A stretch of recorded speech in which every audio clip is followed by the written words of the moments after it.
Your AC blowing hot air is bleeding you dry, and it's about to get so much worse before it gets better. Right now, thousands of drivers are sitting in blistering summer traffic, sweat soaking through their shirts, cranking that dial to max and getting nothing but a warm, useless breeze back, convinced their car's air conditioning is simply getting old. Every single one of them is walking straight into a financial nightmare that starts as a $100 diagnostic fee and ends as a $3,000 money pit that could have been avoided entirely. Today you're getting 7 brutal truths about why your AC stopped blowing cold, 7 traps engineered to drain your wallet before they fix anything, and the one legitimate trick that actually restores ice-cold air without a mechanic bleeding you dry. Stay with me until the very end, because skipping ahead could cost you thousands, and I mean that literally. Coming in at number 7 is a mistake almost everyone makes first, and it starts with a seemingly harmless $150 diagnostic fee your shop charges just to take a look under your hood. You think you're being responsible, doing the smart thing by getting it checked out, but you're actually walking straight into a trap most drivers never see coming. A clogged cabin air filter mimics the exact same symptoms as a failing evaporator core: weak airflow, musty smell, inconsistent cooling, and shady shops know it better than you do. Consumer Reports has flagged this exact bait-and-switch pattern across independent shops nationwide, documenting case after case where customers walked in with a $15 problem and walked out quoted for a $2,000 evaporator replacement. Owner forums are flooded with regret from drivers who paid for that full evaporator swap only to have their AC still blow warm afterward, because nobody ever bothered to check the $12 filter sitting behind their glove box the entire time. Your ticking time bomb here isn't your car, it's your blind trust in a shop that profits directly off your ignorance.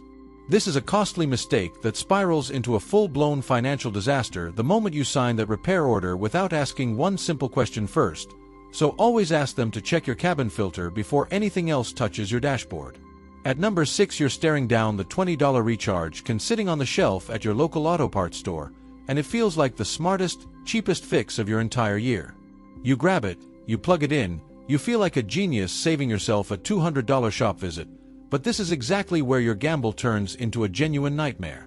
That one-size-fits-all pressure system has zero regard for your specific vehicle's refrigerant capacity, and overcharging your system by even 10% can blow a seal that costs $1,800 to replace out of pocket. Owners on Reddit and Car Complaints report a disturbing pattern stretching across 2015 through 2021 model year sedans and SUVs, where a simple do-it-yourself recharge triggered a catastrophic compressor lockup within weeks of the fix. Some of these owners describe hearing a loud bang under the hood on the highway, followed by a total loss of AC and power steering assist in the same terrifying moment. Your car doesn't care how convenient that can look on the shelf, because the moment that seal blows, you're not saving money, you're financing your mechanic's next vacation instead of your own. That $20 shortcut is the definition of a money pit dressed up as a bargain, and it's one of the most common regrets drivers report every single summer. Number 5 is the noise you've been ignoring for months, that faint clicking or grinding sound whenever you flip your AC switch on, and every single day you brush it off is a day closer to total compressor failure. That compressor clutch engaging and disengaging erratically is not a quirky little sound your car just makes. It's your engine screaming a final warning before it hands you a $1,200 to $2,200 repair bill. NHTSA complaint databases show a disturbing cluster of compressor failures across popular crossover models built between 2016 and 2020, with owners reporting the exact same grinding noise ignored for weeks before total seizure left them stranded in traffic with smoke curling out from under the hood. This isn't just a comfort issue anymore. Your safety and your bank account are both on the line at the same time. A seized compressor can shred your serpentine belt in seconds, and losing that belt can kill your power steering and your alternator in the very same catastrophic moment, turning a $2,200 AC repair into a $4,000 roadside disaster. Ignore that sound today and you're not saving time tomorrow, you're gambling your entire accessory drive system on borrowed time, and that bet almost never pays off. Number 4 is the silent killer no dashboard light will ever warn you about, a slow refrigerant leak that starts so small you won't even notice your AC losing its punch, until one brutal July afternoon it stops blowing cold entirely without warning. Here's the betrayal nobody tells you at the counter: refrigerant doesn't get used up through normal driving, so if your AC feels weak, you have a leak somewhere in that sealed system, full stop, no exceptions. Every single month you drive without fixing it, moisture and outside air are quietly contaminating a system that was never designed to handle either one, and that contamination eats away at your O-rings and expansion valve from the inside out. What could have been a $200 dye test and simple seal repair spirals into a full system flush costing you well over $3,000 once the compressor, condenser, and receiver dryer all fail together and need replacing at the same time. With the industry's mandatory shift to our 1234YF refrigerant on newer models, that repair bill climbs even higher, because that refrigerant alone can cost 4 to 5 times more per pound than the old R134A can you probably remember from years ago. Some owners report paying nearly $400 just for the refrigerant itself before labor is even factored into the final bill. Your slow leak isn't a minor inconvenience you can just live with. It's a financial disaster quietly compounding every single time you turn that dial to cold and get nothing back in return. Number 3 is the mold and mildew smell blasting through your vents the second you hit the AC button, and if you're honest with yourself, you've probably just been living with it, cracking your window instead of actually dealing with it. That smell means bacteria and mold spores are colonizing your evaporator core in a damp, dark, perfectly warm breeding ground every time you shut your engine off. If you let that go long enough, you're not just breathing filth into your lungs every single drive, you're looking at a full evaporator replacement running anywhere from $600 to $1,200 once the buildup corrodes the fins beyond simple cleaning.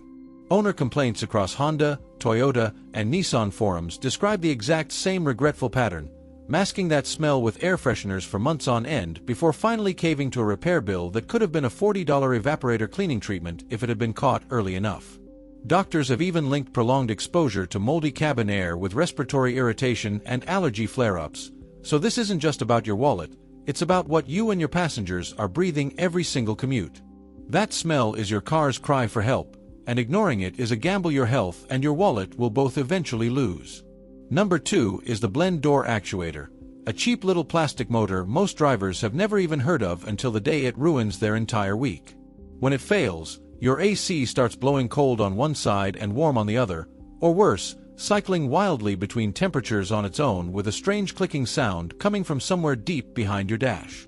Shops absolutely love this repair, because the part itself costs maybe $60, but the labor to tear into your dashboard and reach it can balloon your final bill to $400, $500, sometimes $600 depending on your specific vehicle's layout. Owners of popular pickup trucks and SUVs built between 2014 and 2019 report this exact failure over and over again, and far too many of them get quoted for a full HVAC control module replacement when the real culprit the entire time was one small $60 motor. Your money pit here isn't the part itself. It's the labor markup on a job that an experienced technician can knock out in under an hour if they actually know what they're doing. Ask the wrong shop the wrong question and you'll pay 5 times more than you should for a part smaller than your fist.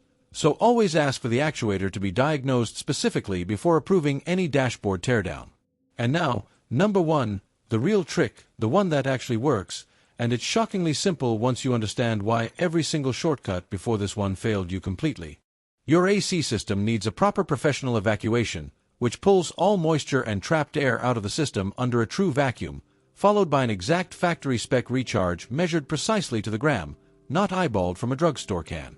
This single service typically runs you between $150 and $250, a fraction of everything you just heard about, and it works because it treats the actual root cause of weak airflow instead of masking the symptom like every trap before it did.